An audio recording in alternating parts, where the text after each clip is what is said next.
வாழும் ராஜாவுக்கு எல்லாரும் சொல்ல இவனை தொழுவானாயும் ஜனத்திடக்க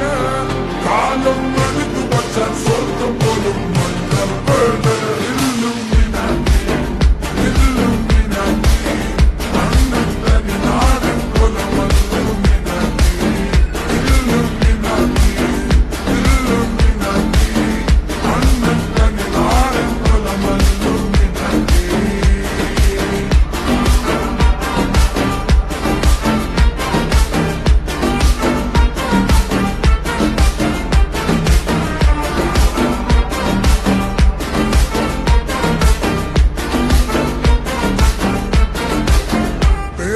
கத்தி கொண்டு வித்யாரம்பம் குத்து ஹரிஸ்ரீ தோக்கின் காஞ்சி வலி சீலம் பண்டே மாறாத்த வியாதி